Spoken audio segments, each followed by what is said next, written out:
Hi, this is Langley Pierre. What I'm basically going to do for you guys is go through my PowerPoint for my biography project.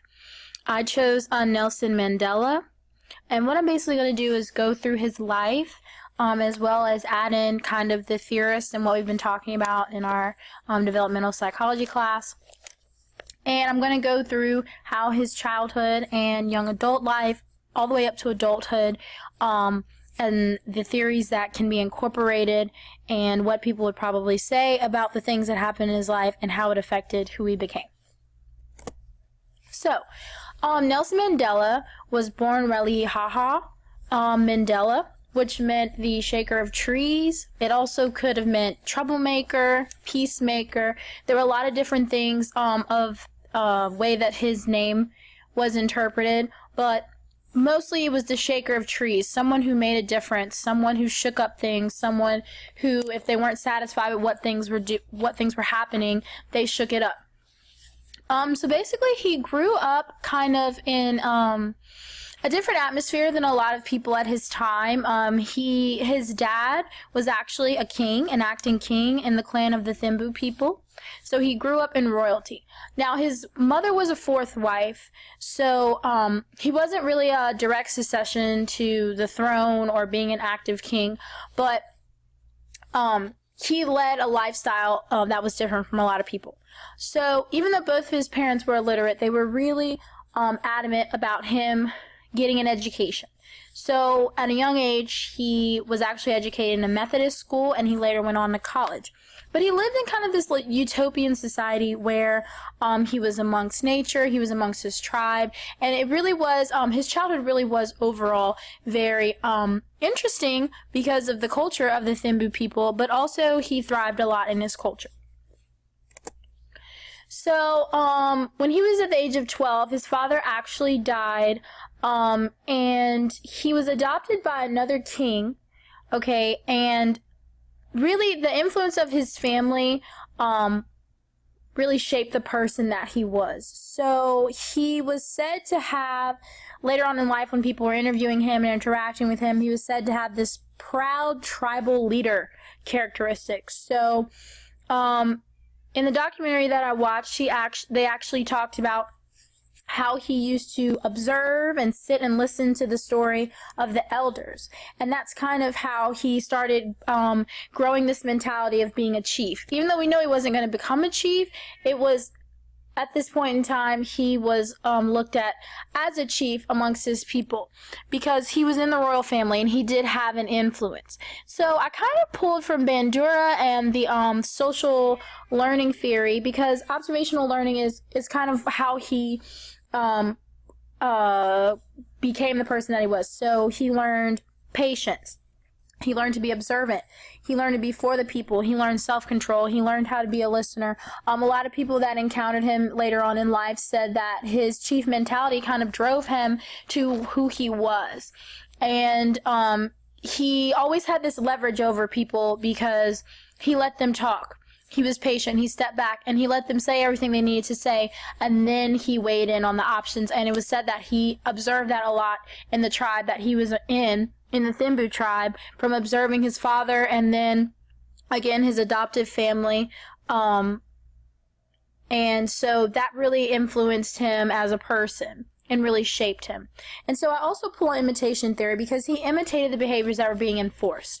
So we look at what Miller was saying about how children imitate people of high status, competence, power, and those are characteristics that encourage imitation. And this was a direct effect of that, or something that really did happen in Mandela's life. So as he grew up, he actually went on the cultural and religious mission of his tribe, where you had to go and get circumcised. And then after he did that, he went off to college. And when he came back from college, he actually had an arranged marriage that he didn't want to do. So what happened was him and another boy in his tribe actually ran away. And a lot of the things that happened in his adolescence after that was his young adult life.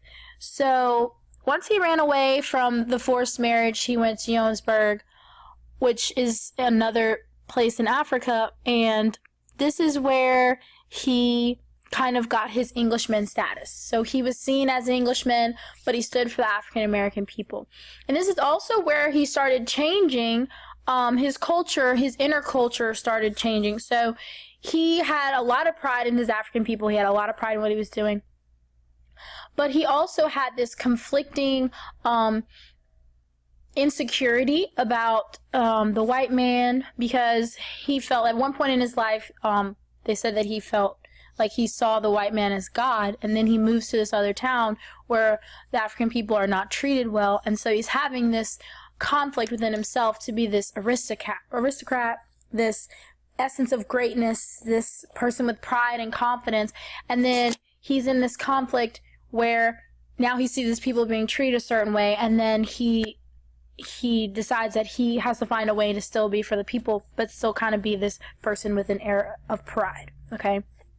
So I kind of drew from Vygotsky talking about the internalizing the belief of culture and how interacting with your other social settings does shape your thinking. And I think his thinking did change drastically from when he was a boy in his tribe to when he came to a slowly colonized country, and then this eventually became an oppressed government, and so on and so on.